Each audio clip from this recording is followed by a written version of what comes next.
Welcome to Open to Debate. I'm John Donvan, and we are gathered for something remarkable here. A meeting between two men who disagree fiercely across an issue that has fiercely divided so many of us within families and on college campuses. And for that alone, for their courage in coming to the same stage, let us congratulate them at the outset, because we know how rare it is in our currently hyper-polarized culture for opposing viewpoints to be heard, spoken aloud, and in competition with each other under the same roof. But that is the essence of debate, and that is the value that we promote at Open to Debate. And so it is an honor to be here at New York's venerable Adler Hall, a crown jewel of the New York Society for Ethical Culture, where we cannot and we will not forget how the war in Gaza is steeped in pain and outrage and fear and anger. It's why this debate matters, and it's why it is natural to take sides, even necessary to take sides. But listening to the other side, which these debaters will be called to do with one another, and which I hope you will do as members of the audience just by being here, that may be a first step, at least in understanding how and why and exactly why we disagree. The question we have framed for this purpose, and that we will hear debated tonight, is this: were Israel's actions in the war in Gaza justified? Let's meet our debaters. Answering yes to the question, were Israel's actions in the Gaza war justified, I want to welcome Eylon Levy.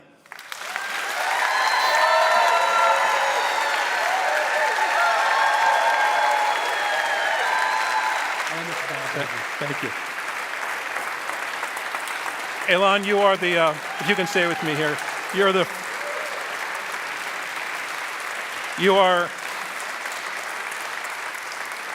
former spokesperson for Israel in the October 7th War, co-founder of the Israeli Citizen Spokesperson's Office, host of the State of a Nation podcast. Welcome to Open to Debate.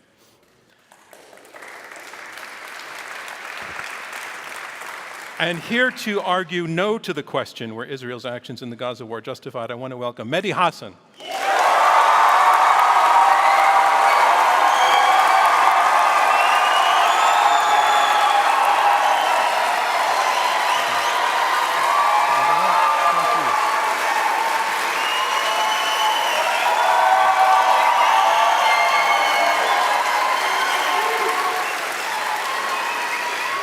Mehdi, you are founder, editor-in-chief, and CEO of Zeteo, host of Al Jazeera's Head to Head, an award-winning journalist. Welcome to Open to Debate. Thank you for having me. And gentlemen, thanks each of you for being here tonight. Let's start it with a handshake, and then we can begin the debate. Glad to take this offline. Thank you.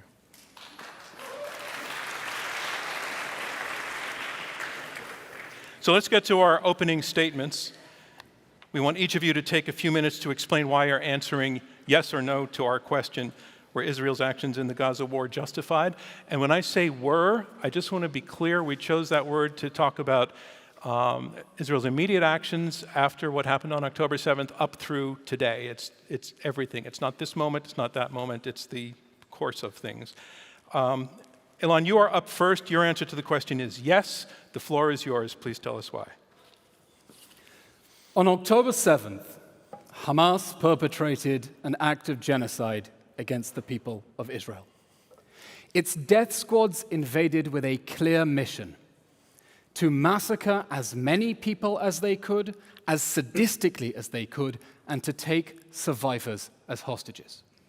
Hamas had a strategy: to lure Israel into an urban war and generate enough suffering that the world would pressure Israel to leave Hamas alone to do it again and again. Hamas slaughtered 1,200 people on that day at a music festival and in their beds. They cremated little children alive. They perpetrated barbaric acts of sexual violence. They beheaded, tortured, and mutilated their victims alive and dead, and they did it with glee. And then they took over 250 hostages, including little children, paraded them through the streets of Gaza to jeering crowds, hid them in tunnels and homes where they are being starved and tortured and raped and executed. It was the deadliest terror attack in world history after 9/11, the bloodiest massacre of Jews since the Holocaust, and the opening shot of the Iranian regime's regional war against Israel on 7 fronts. At this point, Israel faced a choice, as Hamas immediately threatened to do it again and again until Israel was destroyed. To do nothing, or to do something. Both would have consequences. Doing nothing meant letting Hamas get away with October 7th, leave it free to do it again and again, only this time with thousands of dangerous terrorists released from jail and with its popularity skyrocketing. That's not an option. Doing something meant targeting Hamas's terrorists in accordance with international law in order to dismantle their ability to wage war and live out that threat to do it again and again. That was the choice that Israel faced after October 7th. Now, after October 7th, that campaign to bring Hamas down and bring the hostages home was the only moral response. Hamas exists for the sake of war, and for the sake of peace, it must go. Let me explain Israel's strategy. Israel's strategy is to get civilians out of harm's way so that it can target Hamas's terrorist infrastructure under their feet. Hamas's strategy is to keep civilians in harm's way so that it can use them to shield their military infrastructure. Israel left Gaza in 2005 and never wanted to go back, but Hamas seized power 2 years later, started firing rockets at our cities, and rigged Gaza's urban landscape for war. They dug a network of military tunnels 1.5 times longer than New York subway under homes and schools and hospitals. They booby-trapped tens of thousands of buildings. They started firing rockets at our homes and our towns from inside their schools and their hospitals. In response, Israel's actions are to target Hamas's terrorists and to take unprecedented efforts to keep their civilians safe from their own leader's sick strategy to sacrifice them on the altar of jihad. That's why it keeps repeatedly urging them to get out of harm's way from Hamas strongholds and flooding the area with over 1 million tons of aid, because it keeps saying this is a war against Hamas, not the people of Gaza. Now, the suffering of my neighbors in Gaza is horrific. I blame their psychopath leaders for launching this war, fighting it inside civilian areas, and refusing to release the hostages and surrender. Now, tonight's debate is about whether Israel's actions in the war in Gaza are justified, in a context in which I hope we can all agree none of the enemy's actions are justified. Because we are fighting a jihadist army that has as much respect for humanity and law as Mehdi Hassan has for the truth. Mehdi may say, I condemn Hamas's acts on October 7th, but he will not condemn its strategy because he is part of its strategy. Hamas is counting on its defense attorney to shield it from the consequences of the war that it started and deflect blame onto Israel so it can do October 7th again, maybe because they share a goal that Israel shouldn't exist. Mehdi Hassan will say tonight that October 7th does not justify Israel's actions in this horrible war.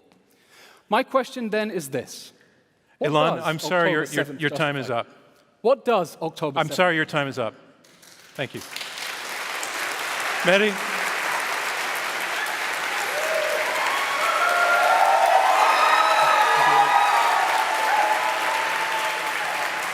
Ilan, in already calling your opponent a liar, you have already crossed one of the lines of the culture that we try to establish here. I wish you hadn't. I don't mind. It's fine. It's fine. It's fine. I can do this. You don't need to do that to make your case. Please.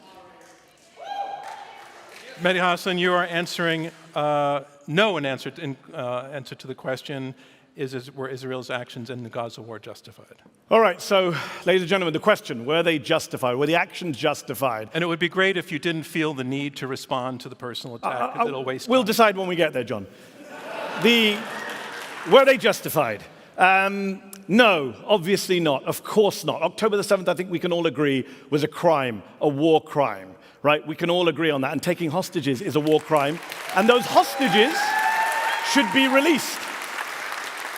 But to destroy an entire place, an entire people in response is never justified. Never justified. How are we still I don't understand how we're debating this more than 40,000 deaths later. I don't understand how we're still debating this sitting in the comfort of New York, 7,000 miles away from a place that the UN Secretary General has called hell on earth. Justified? Justified?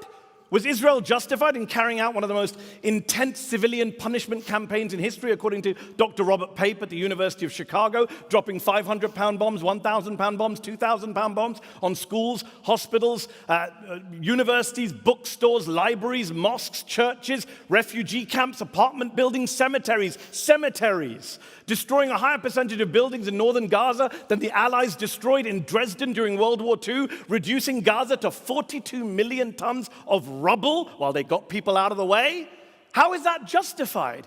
Dropping a bomb, for example, on a 6-story apartment building in central Gaza last October, killing more than 100 people inside, including more than 50 children, with no Hamas target in sight, according to Human Rights Watch, with no explanation offered by the Israeli military. Even till today, was that justified, Elon? Was Israel justified in telling people to go to safe zones and then bombing them and killing them in those safe zones? According to NBC, there were 7 deadly airstrikes between January and April in areas that the Israeli military had specifically designated as safe zones, killing Palestinian civilians like Sabrine Sakani, who was 30 weeks pregnant at the time. She was killed in a safe zone in April. Her little baby, newborn baby, died less than a week later. Was that justified too, Elon? Was Israel justified in killing a record number of kids in Gaza, 16,000 children, turning Gaza into what the UN has called a graveyard for children, according to Save the Children, killing more kids in the first 3 weeks that were killed globally in each of the past 4 years, killing little kids like 6-year-old Hind Rajab and her 15-year-old sister Leanne, firing 335 bullets into the car they were in. 335 bullets. And then killing the 2 paramedics who went to try and rescue them. Was that justified too, Elon? Was Israel justified in killing a record number of aid workers in Gaza? Right? A record number. Targeting again and again, systematically, car by car, according to Chef Jose Andres. A specifically, explicitly marked World Central Kitchen aid convoy killing 7 aid workers in the process. Was that justified? Was Israel justified in starving the people of Gaza, using food and water as a weapon of war, to quote both the EU and Oxfam? Was Israel justified in blocking aid trucks from going into Gaza simply because they carry things like crutches, nail clippers, and even chocolate croissants, according to the Washington Post? Was Israel justified in raping, sodomizing Palestinian detainees who were charged with no crimes whatsoever? Putting hot rods up their rectums, amputating their limbs, according to CNN and the New York Times. Was that rape and torture justified, Elon? Israel, according to the ICC chief prosecutor, who put out a statement calling for the arrest of Elon's former boss, Benjamin Netanyahu, said that Israel may have military goals, legitimate goals, but the way they're carried out, killing innocent people, starving people, is criminal, he said. Criminal, think about that.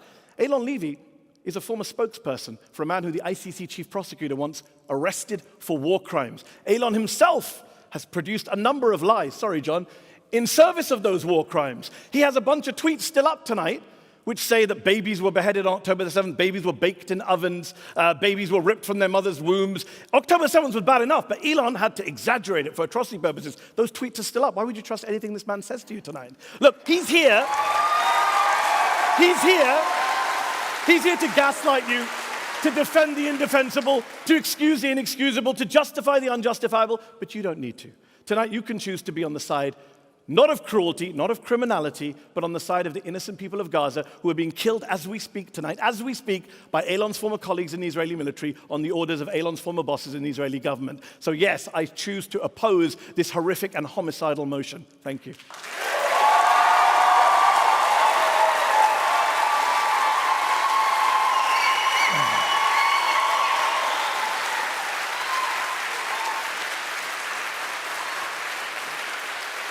So we're going to have a discussion with that's a little bit looser in format. But the first thing I want to say to each of you is, this mutual urination contest is not helping us understand the principles involved. All right, you think he tells untruths, you think he tells untruths. You don't need to keep hitting that point, I hope, to make your argument. And again, it's not what we're about. Elon, I heard you in your opening statement say that the only moral response was for Israel to try to take Hamas down and to get the hostages home. I heard your opponent say that the manner in which it's happening is just enormous overreach with enormous consequences for an enormous number of people that he would certainly say, and I think a number of others would agree, are innocent people, not all of them, but some of them, and that represents an unjustifiable response. What we're talking about, it seems like, is proportionality. And I want you to address the issue of proportionality. This has been calculated in a number of ways. People have said that, as you said, it was the worst terrorist attack since September 11, 2001. But others would say that the number of people killed on both sides is wildly out of balance and therefore disproportionate. There's an issue to be discussed here. There's a principle to be discussed here, and that's proportionality. And what, in your view, justifies the proportionality that Israel has stepped up to in its response? And again, because I want things to move back and forth, I'll probably jump in on you after about 90 seconds, just so you have a sense. Israel's response is proportionate to the threat that we face, which is the threat of annihilation. After perpetrating the savage atrocities of October 7th, the first thing Hamas did was deny that it did them. The second thing that it did was to threaten to do it again and again until Israel is destroyed. That is what is at stake. If this war ends with Hamas free, emboldened, and empowered to perpetrate more October 7th massacres, thinking that the world will keep saving it from the wars that it started. Now, proportionality is a term in international law. It doesn't mean that if they kill 1,000 people, you kill 1,000 people and call it quits. It means that for each strike, the anticipated collateral damage, the damage to civilians, cannot be excessive to the anticipated military goal. And your argument is that has been the principle Israel has observed. Every military expert who has observed Israel's military efforts, including just recently in the Times, the Deputy Supreme Commander of NATO, has said that Israel is fighting in the most complicated urban battlefield that the world has ever seen, and he's satisfied that its rules of engagement and standard procedures are at least as rigorous as the UK and other Western allies. That's the former Deputy Supreme Commander of NATO. Mehdi. So I actually want to agree. I want to agree with something Elon said. Proportionality is a difficult subject, and we shouldn't talk about this in abstract. X number here, Y number there. Let's talk specifics. The problem with a lot of spokespersons of Israel, they want to talk in abstract. I want to talk in specifics. So if we talk about proportionality, we talk about discrimination, we talk about war crimes. Last October, shortly after October 7th, Israeli forces struck a 3-story residential building in Gaza City. They killed 15 members of the Al-Dos family, 7 children. According to Amnesty International, the survivors say no warnings. Elon told us there were warnings. No warnings were given to evacuate. Amnesty found no evidence of any military targets in the area, and Israel to this day has offered no explanation for that strike. So for the dead Al-Dos family members, Elon, can you tell us why they were killed? Mr. Hassan, the IDF does not owe you immediate answers, and the fact that Amnesty speaks to local witnesses intimidated by Hamas does not mean that there was not a military target. But was there? Because Israel has never said there was a military target. Hamas booby-trapped 40% of Gaza's buildings. It dug tunnels underneath homes and schools. We're back to generalities, Elon. No, not Why did generalities. you kill 15 members of the Al-Dos family? I do not know, and I do not need to explain every single strike. You do. That's what you're here today. Mehdi, no, Mr. Hassan. Because in this war, Israel is seeking to neutralize the threat of a terrorist army that has a deliberate strategy. I'm going to have to get the mic cut switched, innocent please. Civilians. Thank you. Sorry, go ahead. Hamas has a deliberate strategy of sacrificing its innocent civilians, and this is a strategy that you are enabling by always deflecting blame onto Israel instead of considering the real question of why Hamas built its military assets into civilian areas. Under international law, Israel is obligated to give precaution where those feasible precautions are possible. Okay, and it has done that by let Mehdi come in, please. I need to say 2 things. To be clear. To be clear.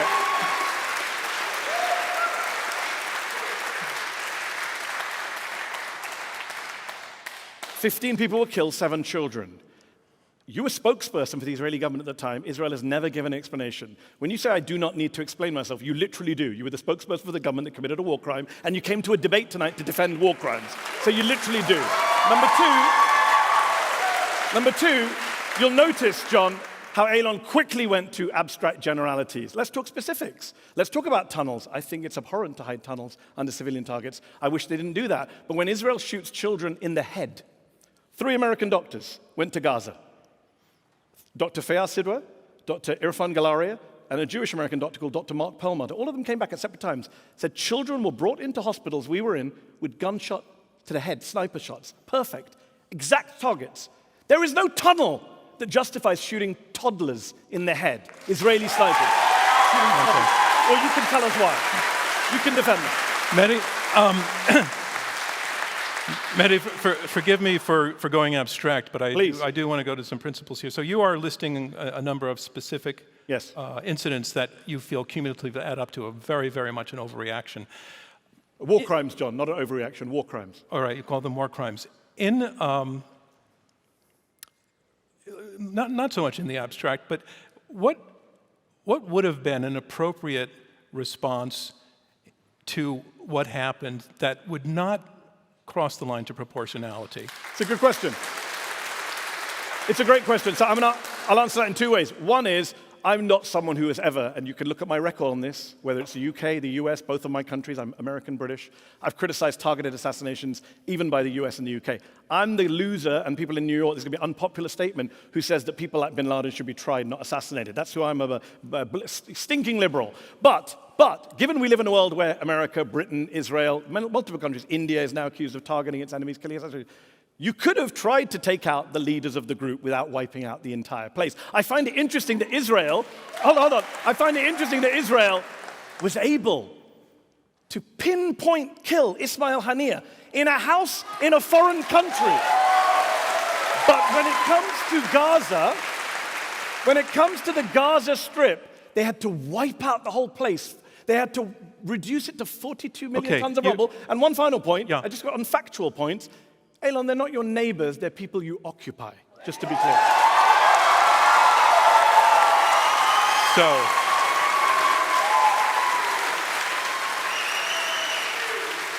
I'm hoping you'll let point number 2 slide, and please take on point number 1. What Mehdi's saying, that there would have been a self-defense response that he feels might have been more appropriate, that he also feels would have been within the capability of the Israeli military. What's your response to that? Notice the general pattern of argumentation we're seeing here. Gosh, October 7th was terrible. Hamas shouldn't have done that. Gosh, Hamas built tunnels under schools and hospitals. It shouldn't have done that. The question is what Israel may legitimately do once No, Hamas that's is not the question I asked you.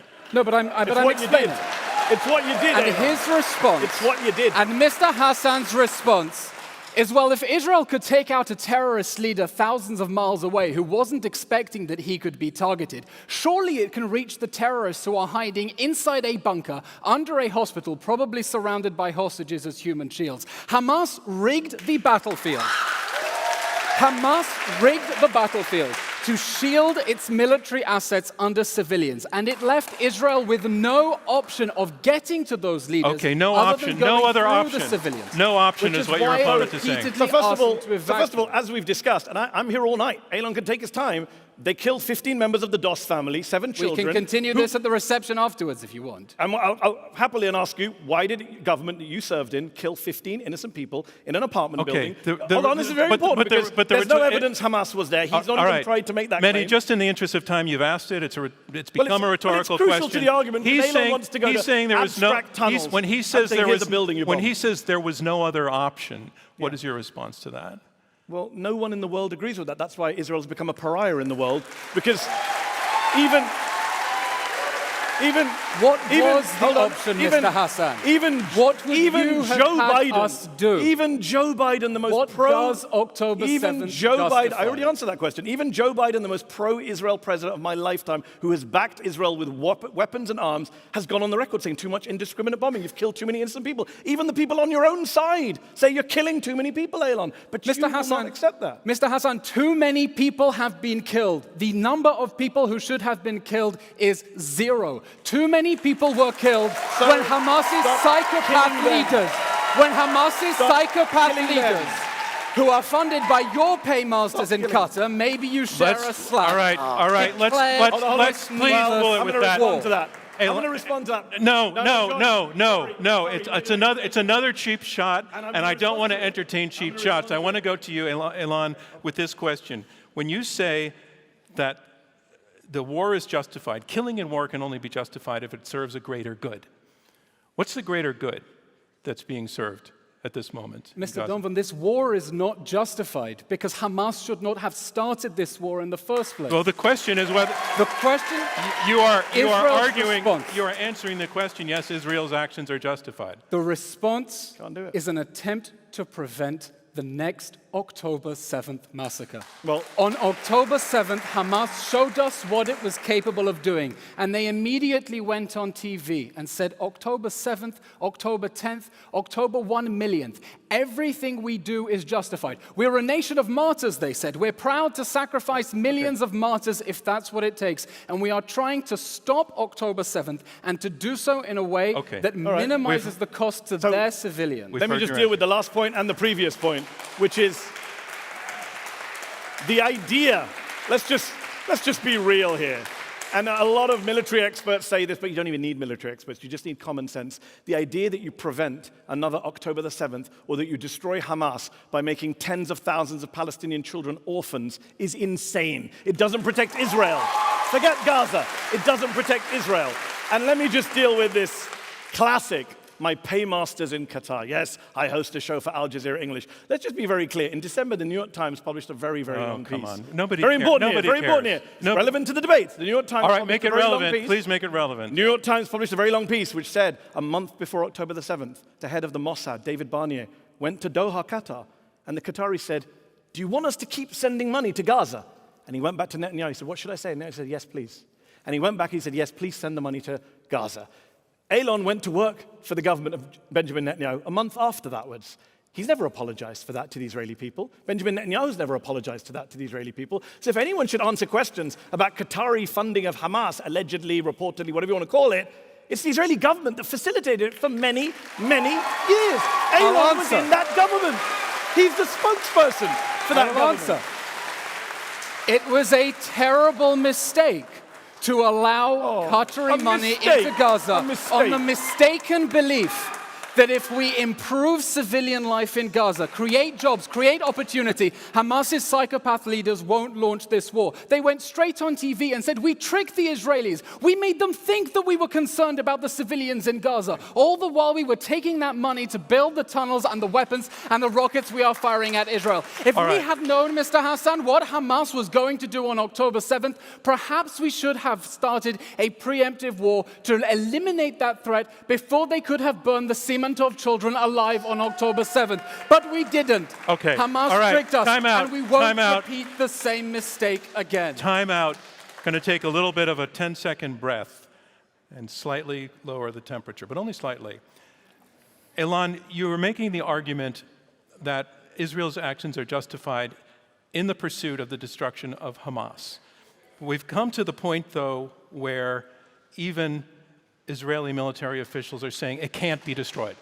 Therefore, what happens to that argument that the justification is the destruction of Hamas if it's an organization, a movement that can't be destroyed? Of course, Hamas can be removed from power, just like ISIS was removed from power. ISIS is now a terrorist organization that is trying to blow up concerts in Austria. It no longer controls territory the size of Austria. Following this war, we cannot allow the Hamas terrorist regime, it's not an organization, it's a terror regime and a terror army, to regroup, restock, rearm, and keep shooting rockets at our towns while it is still holding civilians. It is a regime that must be removed from power because we know exactly what it wants to do if given half a chance, and that is to do October 7th again and again. And Israel's war, Mr. Hassan, I'll yield the stage to you and ask you, eliminating the Hamas terror regime, removing it from power, a legitimate military objective, yes or no?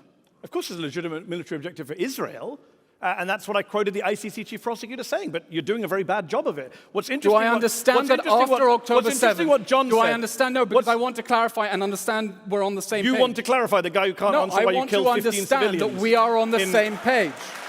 Do you agree that I'll answer after your questions when October you answer 7th, mine. it was legitimate for Israel to remove the Hamas terror regime in order to prevent another October 7th? It's a yes or no question, Mr. Hassan. No, it's not. It's a loaded question. I'm going to say it was legitimate for Israel to defend its citizens inside of Israel. It's not legitimate to occupy Was it Palestinian territory legitimate for decades, remove- decades on end. And let me answer. Can I actually answer what you came to If me I for? can rebut, Let me May answer I? John's Yeah, question. Let me answer Elon, John. you've had Let me about answer- 2 or 3 John, minutes you in a asked- row. Go you ahead, asked a please. very interesting question of Elon. You pointed out that he keeps saying, notice the sleight of hand. You said that he said, and he said it many times, not just here, Hamas should be destroyed. When you asked him, Israeli military experts in general say it can't be destroyed. Notice what Elon said? He said, remove from power, quickly move the goalpost there, because he knows that Hamas can't be destroyed by these means. In fact, the former head of Israel's Israel military, said from let me the finish very my point. beginning. The former head of Israel's military, who was a member of Netanyahu's war cabinet, he said earlier this year, quote, anyone who says you can destroy Hamas is telling tall tales. So it's not me calling Elon Levy a liar, it's the former head of the Israeli military. Mr. Hassan, from the beginning, Israel has said that its goals are to remove Hamas from power and dismantle its ability to wage war again and to live up its threat of repeat October 7th. And that is why I ask you, after October 7th, was it legitimate for Israel to remove Hamas from power in order to eliminate the threat of repeat October 7th? Yes or no? Very simple answer. Israel has the right to defend its citizens in its territory. It doesn't have a right to be an occupier. It doesn't have a right to... Let me finish the point, because you think they're your neighbors. The International Court of Justice says Gaza and the West Bank are occupied. They've been occupied every day since 1967. You did not withdraw in 2005. You blockaded, I'd like to explain. What the purpose here is of the legal fiction. And I've already answered the question, Elon. I've made the point that even if I was an Israeli general trying to destroy Hamas, killing thousands of innocent people only helps Hamas. Every terrorism expert in the world says you're a recruiting sergeant for extremist groups when you go and kill innocent civilians. Mr. Hassan, Why whether can you this not war, understand that? whether Why can this you not war, Time out, understand that? time out, time out, time out, time out, on the lesson time, that the time, people of time out, Gaza Elon, take from Elon, this war. time out. I have a question for whoever wants to jump on it. Is Israel's war in Gaza making Israel more secure? When this war began, Hamas had a fearsome missile arsenal that rained thousands of missiles on our cities. I had to keep running into a rocket shelter. Israel has now eliminated the threat of rocket fire from Gaza.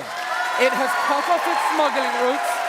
It has destroyed its missile silos, and it has destroyed Hamas's weapons capabilities. That alone has made us safer and makes it easier to sleep in our beds at night. Three quick things. Number one, the Israelis went to Supreme Court recently, and they were having an argument in Israel's Supreme Court, and they put in the official filing that we do not control Gaza. Even after all this time, Hamas is still in control of lots of parts of Gaza. So they say the honest stuff when you're not looking. True. Number two, though. I interviewed Ami Ayalon recently, former head of Shin Bet, former Israeli admiral. He said very explicitly, Israel will not be safe until we give Palestinians freedom. This is his words, not my words. And number three, I'm glad you had a bomb shelter to protect you, because the Al-Dos family in Gaza did not have a bomb shelter to protect them. Okay. Another question. We have not yet talked about the hostages, and we should. Is Israel's action in Gaza going to is it for the benefit of the hostages?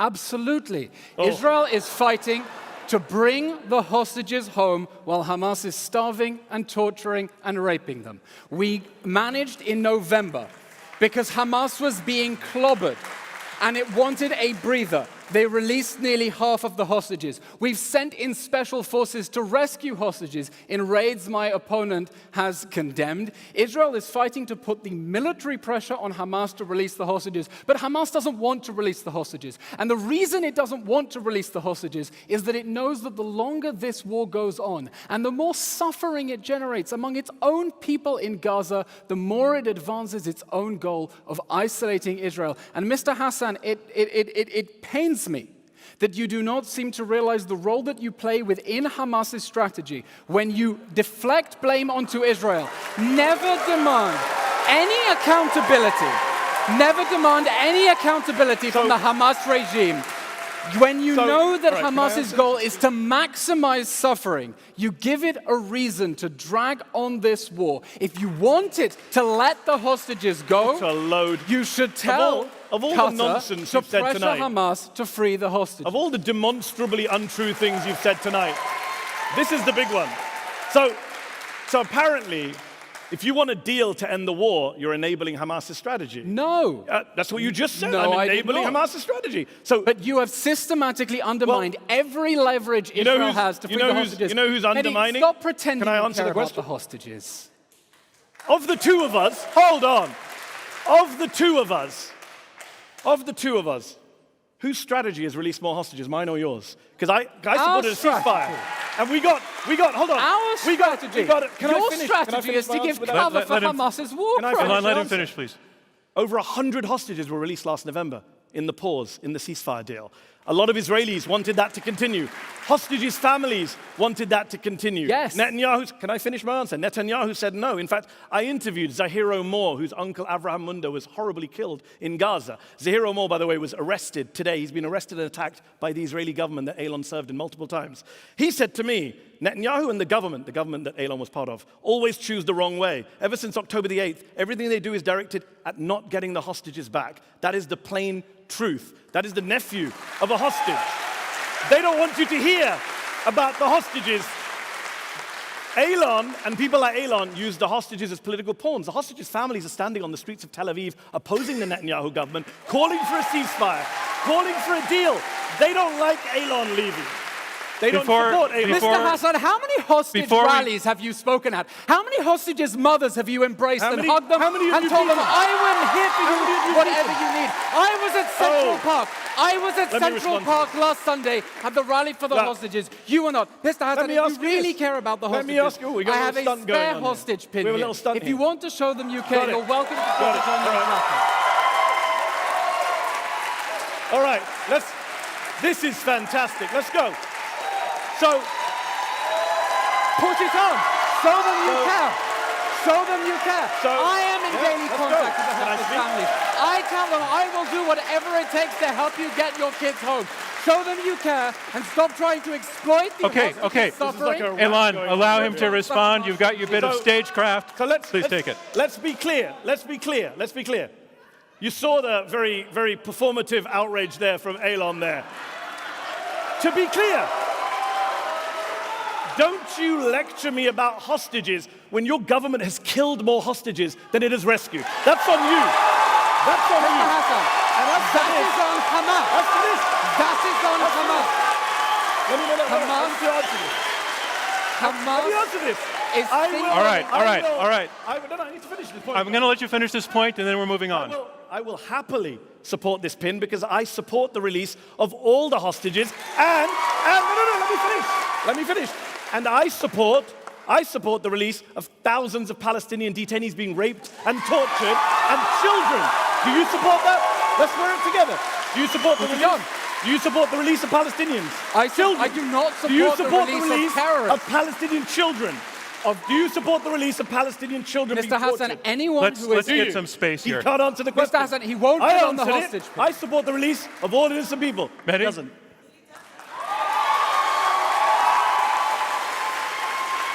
That's all you've got. Once Elon. again. Gimmicks. Once again. All you've got. All is right, gimmicks. all right, Once all again, right, put it on. all right. I have one more question before we pivot to some questions from some journalists who are joining us, and I want to talk about America's involvement in this situation. The U.S. has been largely supporting Israel. If the war in Israel is unjustified, that implicates the U.S. in an unjust war. If the war is justified, then we have an ally that requires our help. Which is it? I'm sorry, I didn't hear the question. We have, it's about U.S. involvement in the war. If the war is unjustified, that implicates the U.S. in an unjust war. If it's justified, we have an ally that requires our help. When this war began, President Biden said that Israel is facing sheer, pure, unadulterated evil. It was so obvious in the moment of shock after October 7th that for Israel to defend itself, it has to dismantle the Hamas terror regime, that President Barack Obama said we must stand by our ally Israel as it dismantles Hamas. The United States has made valuable support to Israel in its goal of bringing down the Hamas regime. What we need is pressure on Hamas and its patrons, Qatar, Turkey, and Iran, to let the hostages go. That pressure has not been forthcoming. I mean,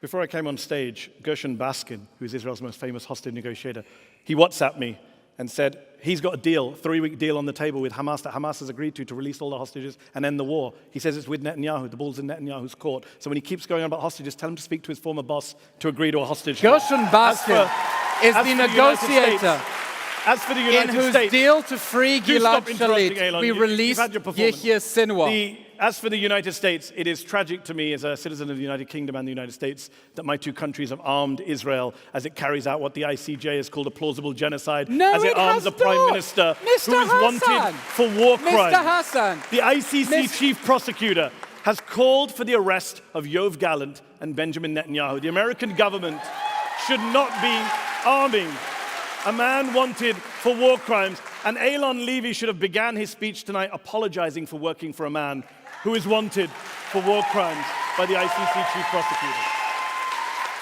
Mr. Donver, you called me to account at the beginning of the debate and said I should not have called my opponent a liar. The former president of the ICJ, Joan Donoghue, had to Yes, go and on many TV. other judges disagreed with her. Had to go on TV The to American explain judge who Let worked him for speak. the ruling did not define there was a plausible genocide. Actually, the She other had to judges go on disagreed with her. TV to Selective refute quoting. the lie. The only reason for you to make Did that the ICC lie, chief prosecutor the call for an only arrest warrant, Eilon? whose arrest warrant claims were Did the based on ICC lies. All right, this is not helping. We are not able to hear what anybody is saying. We're not able to hear what anybody's saying. You are both talking at the same time, and I'm talking at the third time. So let's stop this. Convenient. I have a question for each of you before we pivot, which I want to ask you if you can answer without attacking one another. And I'm also curious to see if you can do it in under 20 seconds, because we're just curious. Each of you came to this debate, and by your decision to participate, we saw on social media that both of you were attacked by members of your own camp for being even on the stage with somebody who's holding the opposing view. But you showed up anyway. Elon, why did you show up? 15 seconds. Because Iran, the Palestinian nationalists, and their allies are waging a war of misinformation that has one purpose. They want to destroy Israel. And they think it will be much easier to destroy Israel if they convince the world that Israel deserves to be destroyed. A full campaign of the most ridiculous lies to try to convince good, ordinary Americans that when they're ready to pull the trigger and massacre us once more, they should stand to one side and say, well, the Jews had it coming. And I'm not willing to allow that to happen.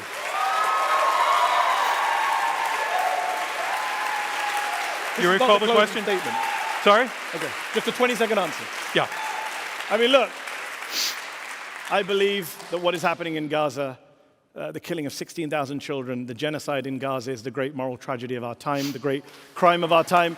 And I will go almost anywhere and take a stage with almost anyone to try and bring that war to an end and convince people that the war needs to end now. May I add something? No, we have to move forward. All right, we're going to bring in some other voices now. We have some journalists. We have 4 journalists who are each going to ask one, I hope, very short question. There are people who have been writing about the area for a long time, particularly about the situation now, and they are certainly not monolithic in their own views. I first want to go to Peter Beinart. He's a journalist who's written for Time, the New York Times, The Atlantic. He's former editor of the New Republic and editor-at-large of Jewish Currents. Peter, if you can stand up. There's a microphone, I believe, in the aisle for you, and ask your incredibly short question. Thank you.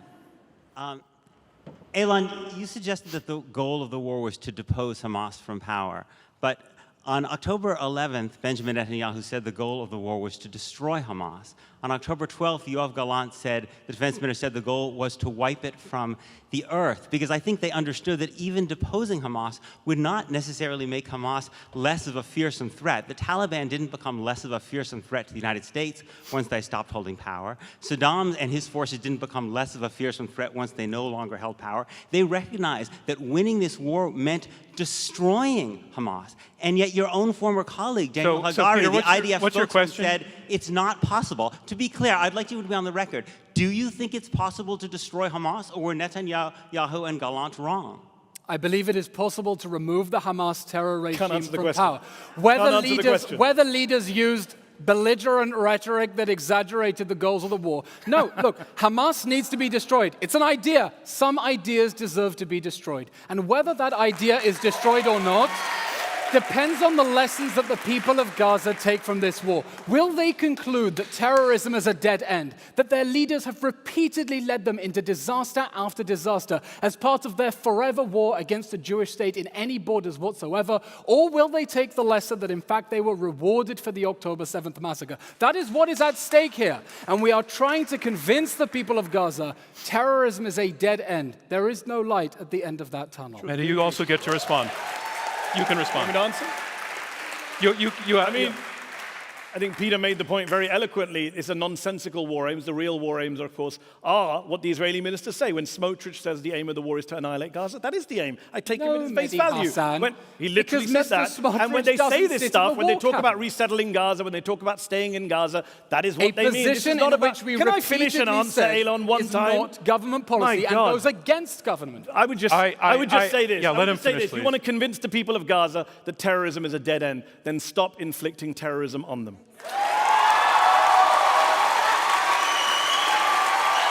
Every accusation is a confession, Hamedi.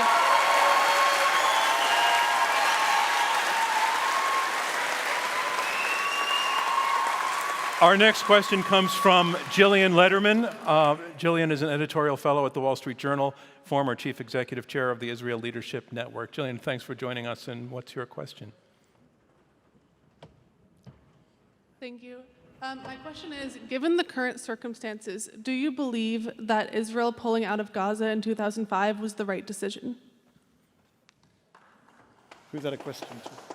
It's a difficult Let question. me just ask you, Gillian, are you pointing that to anybody in particular? Both can answer it, but okay.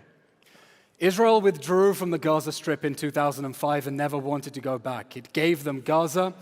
They had the option to turn it into Singapore. They chose to turn it into Mosul. They could have had a thriving state in Gaza after Israel pulled out and Jewish organizations paid to donate the greenhouses.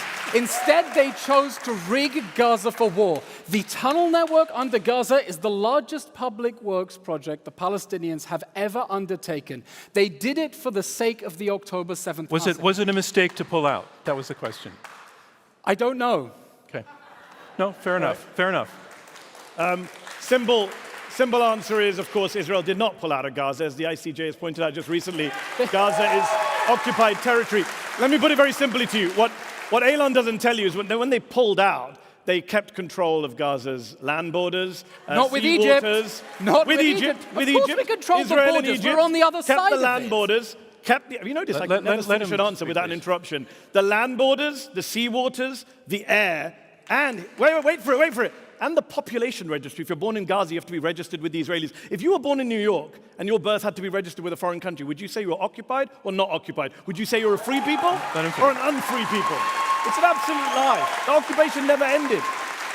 Israel ended the occupation of Gaza in 2005. Then why did Under you keep the international population law. Wait, registered? Under- Let me interrupt you. Why did you Israel- keep the No, population wait, hold it, Why did you hold keep it, the hold it, population hold it, registered? hold it. We are done with the interruptions. It's just when it's my destructive. So you go. The You be population quiet. registry Return isn't an first. interesting question because Israel runs it in cooperation with the PA as part of the Oslo Accords. Hamas is free to run its own population registry because it has effective one control territory under inside Gaza. international law. Mehdi, Under you'll get your shot. international law, occupation requires the effective control of territory.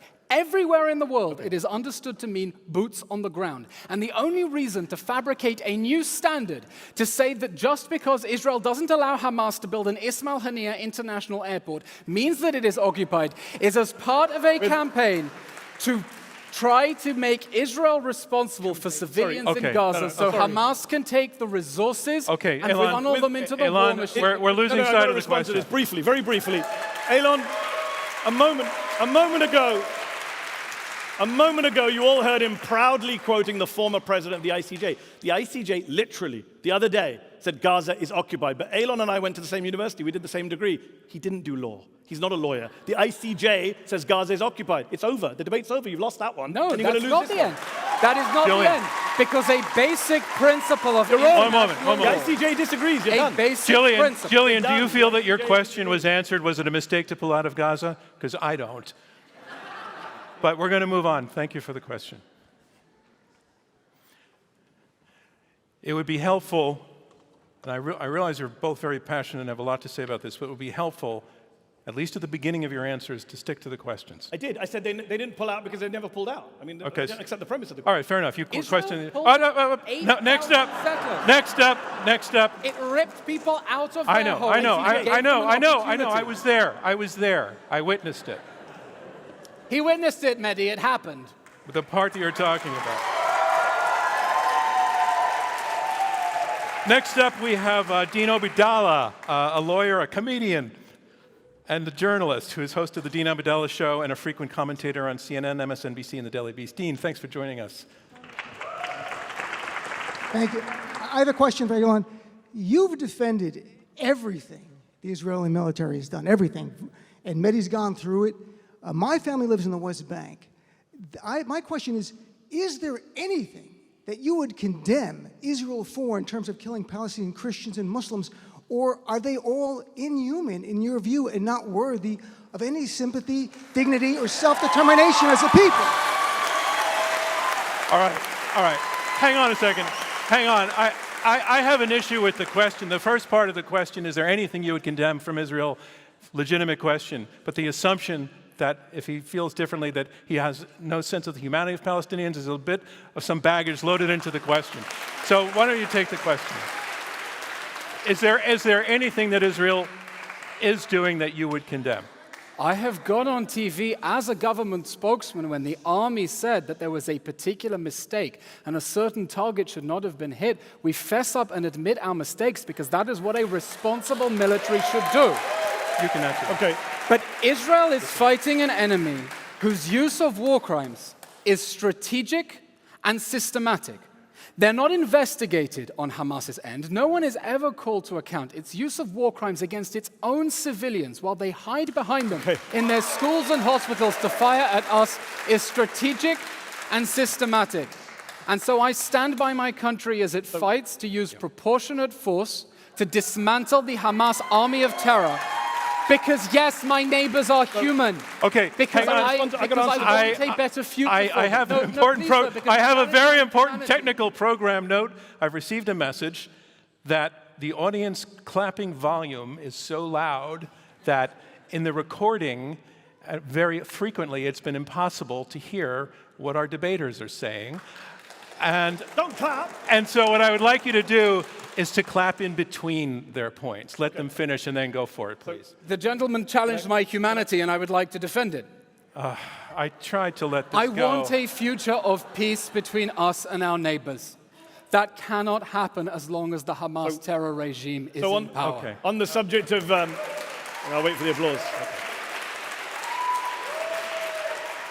On the subject of Elon's humanity, I asked him earlier if he supported the release of Palestinian children. He refused to say so. He can tonight. We'll all wear this pin. Let me Mr. say this Hassan, on the any West Bank. children? Let me say let this him on the talk. West Bank. He cannot help but cherry pick the evidence. He cannot help but cherry pick the evidence. He just said a moment ago, he tried to gaslight you. He said, Hamas is never held to account. Actually, the chief prosecutor of the International Criminal Court gave out 5 arrest warrant requests. 3 for Hamas, 2 for Israel.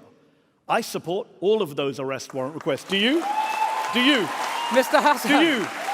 It's a yes or no question. every single line. It's a yes or no question. Every single Do you line. support accountability for all of them? as the ICC Absolutely, has but asked for? you and what Do army? you support arrest Because warrants for you Netanyahu? and Wait, now we I can't support hear what you're both accountability. saying. Do you support arrest warrants for Netanyahu? No, Oh. Mr. Hassan, because every so only single okay, one line, side. every single line in the request some of us for are arrest consistent. warrants Wait a by minute, the- wait a minute. by the prosecutor Man, we of the can't hear ICC is based on lies, like the allegation of starvation, impossible to reconcile with over 1 million tons of aid that have There are entered literally Gaza 69 since the start trucks of this war. going in right Aboard now. more than That's a lie. 52,000 Gaslighting. trucks. 52,000 69 trucks right now. Did you know that? Mr. Hassan, 69 trucks, according to according to who? 15. According to 15 aid agencies. Who are they Who should we quoting? believe? 15 aid Who are they agencies or quoting? you and Netanyahu? Mr. Hassan, who are they Who should we quoting? believe? Mr. Hassan, 15 aid Mr. agencies Hassan. or you? These aid agencies are quoting UNRWA. The aid Do you agencies are believe that Hamas. UNRWA's statistics are accurate, yes or no? Actually, no. they're Excuse not. me, wait a That's minute, another wait a lie. minute, wait a minute, wait a minute, wait a But if you minute. don't Wait know a that minute, statistics wait a are minute, accurate, They're not wait a quoting minute, UNRWA. wait a minute, That's a lie. wait a Sorry, minute. that's a lie. Is this helpful? Yes, for some, okay. Well, lies need to be stopped. I would just like to ask you to take turns Okay. and I'll wait. not talk at the same time. Got it. You're doing worse at waiting. Get better. Over 1 million tons of aid. Now, according to Mr. Hassan, I don't know what double-digit number he quoted, comes from UNRWA. UNRWA's own dashboard on its website says that this is an incomplete register of data, that it cannot monitor all the cargo going in. Israel is monitoring it. UNRWA is undercounting it by a factor of 10. That's how you get to the bizarre statements like imminent famine in Gaza, because the IPC Review Committee said that that assessment was based on not counting all of the trucks that have gone in. They literally undercounted trucks in order to make this horrific All right. allegation of starvation. So the It's- entire... Elon, your Can point I was respond made. to the speech? Let's respond. So you just began the whole answer premised on a lie. It's not based on UNRWA statistics. It's based on their own experiences They do at not Israeli have- crossings.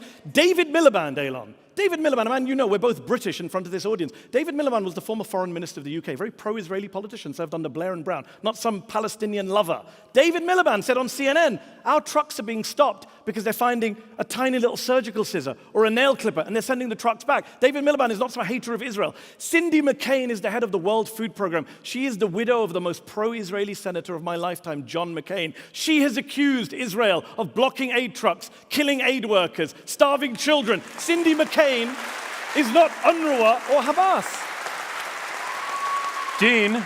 Dean, we are a long, long way from the question you asked. I don't know. That's bad moderating. I'm sorry that I.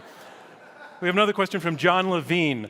John is a political reporter for the Sunday New York Post. He has credits on CNN.com, The Atlantic, The Chronicle of Higher Education. John, thank you for joining us. And come on in with your question if you could stand up. Okay. Thank you both for being here. My question is for Mehdi. I think it's an easy question, so I hope we can get a direct answer. I'd like to ask you about your new media startup, Zeteo. In May, Rolling Stone reported that John, you this has got to be on the point we're just it debating. relates to Qatar, which I believe was brought up in the debate. We're debating whether All right, Israel's actions were justified. That's not on point. I'm sorry, I got to pass on it. I'm happy to take the question. John, I'm happy to take the question. I'm happy to. We're not here to debate. We're not here to talk about your I'm happy to career. take the question. I know you are, and I'm not. So I'm sorry, John. If you want to come up with a question that's on point about Israel's actions in Gaza, go for it, please. Yeah, I can, because this is a debate where you ask questions.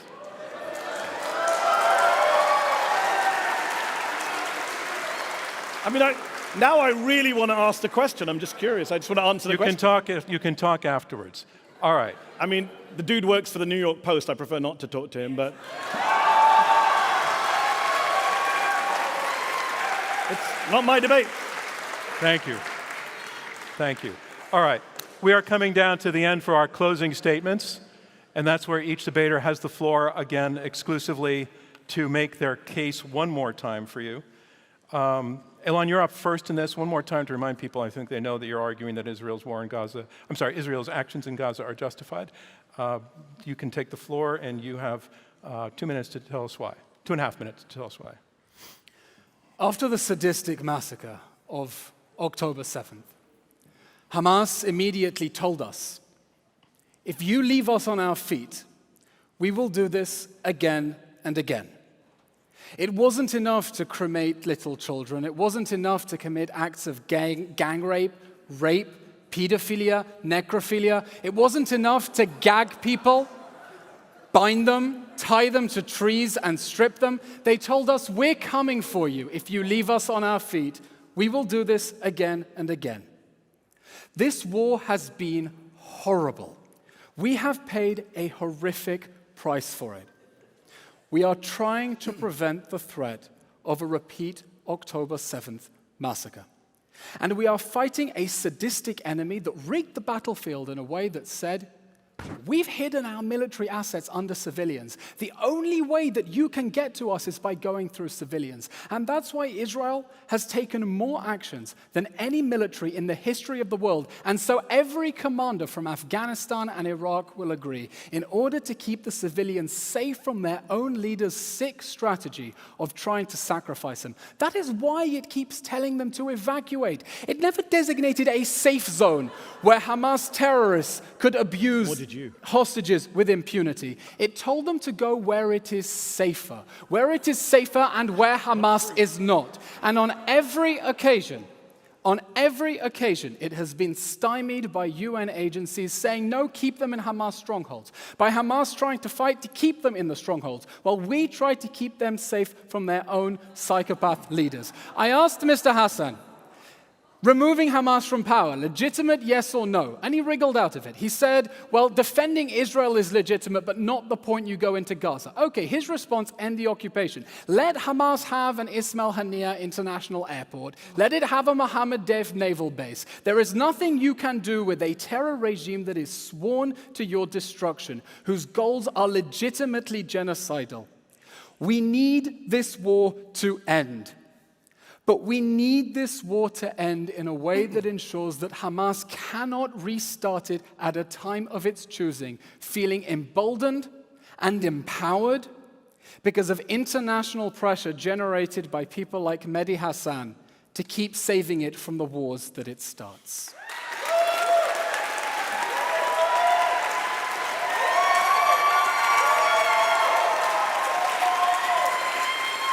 And I just need to say it. And Mehdi Hassan, you have the final word in this debate one more time. Your argument for why Israel's actions in the Gaza war were not justified. Ladies and gentlemen, were the actions of Israel in Gaza justified? Look, the argument is pretty simple tonight and pretty hypocritical from Elon. What we've heard tonight is that nothing justifies October the 7th, but October the 7th justifies everything. Well, I'm here tonight to tell you, no, October the 7th does not justify everything. It does not justify the suffering in Gaza. It does not justify the killing of kids in Gaza. It does not justify the starvation in Gaza. It does not justify the rape and torture of Palestinian detainees, which Elon refused to condemn tonight. It does not justify any of that. It doesn't justify the tearing up of the Geneva Conventions, the defiance of international law and the ICC and our own Leahy law. Yes, October the 7th was a war crime, but the response to a war crime is not to commit your own series of war crimes on an epic scale. 33 times as many people killed since October the 7th as were killed on October the 7th. And I'll say this to you. Look, very, very clearly, if you support this motion tonight, you are opening the gates of hell.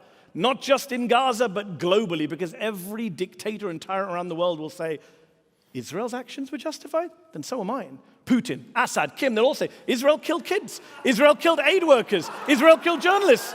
So can we.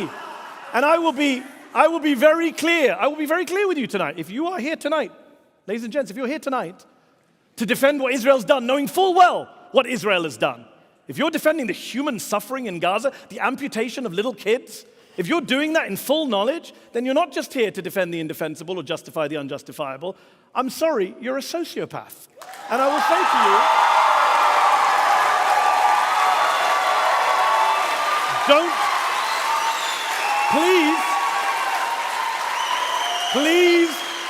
please, don't be a sociopath tonight. Don't support war crimes. Don't defend a genocide. Join me and every human rights organization in the world, every humanitarian aid agency on the planet, every American doctor and nurse who's been out to volunteer in Gaza. Join us in opposing this ridiculous and offensive and horrendous motion. And on behalf of the Al-Dos family, who Elon clearly doesn't give a damn about, I beg to oppose this motion.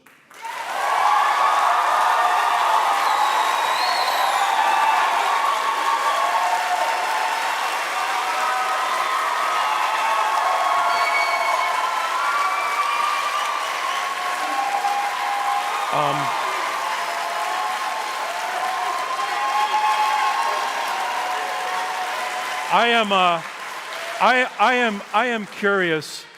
Did anybody have their minds changed tonight by anything they heard? Wow. All right, thanks. John Levine. Yeah. So here's the thing. The reason I turned down John's question, we really try to preserve the integrity of what a debate is supposed to be, and it's supposed to be about the question, and it's supposed to stay on the question, it's supposed to avoid personal attacks. But you came all this way, and Mehdi would actually, it seems, like to answer the question, so go for it. This is an extra. You were accused of being in the pay of... Yeah. Elon accused you of being in the pay of Qatar earlier. You took objection to that. I'd like you to be able to dispel that you're taking any money from Qatar by confirming that you're not taking money for Zateo for Qatar. Is Qatar funding Zateo? Yes or no? It's a great question, John, because you work as a media correspondent for the New York Post. No, I'm not. I'm answering your question. Patience. We waited for you. You're a media columnist for the New York Post, were you not? I'm a political reporter for the New York Post. You were at one time a media columnist. You should read the Washington Post interview that I did literally when Zateo was founded. And Jeremy Barr, an excellent reporter, slightly better one than you, he asked me that question. And I said, no, we haven't taken any money from foreign governments or foreign citizens. Every investor in Zateo is an American citizen, has nothing to do with Qatar. So nice try, better luck next time.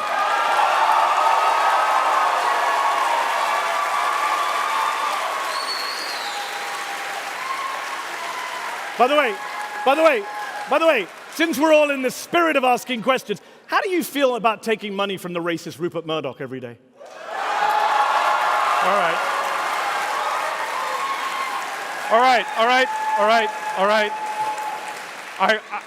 I regret taking that question. I regret the times this debate failed to be high-minded by two people whom I otherwise respect. And I want to say that concludes our debate. I want to thank our debaters, Eilon Levy and Mehdi Hasan. We appreciate that you did show up and that you at least talked, maybe not to one another, but at one another vigorously and vociferously. And in fact, you were listening to one another, if only to counter, but you were listening to one another, and I think that's progress. And I want to thank all of you in the audience for being here and being open to debate. And I want to thank all of the journalists who joined us as well for moving the conversation in a more interesting direction. So that is a wrap on this debate. We're open to debate. I'm John Donvan. We'll see you next time.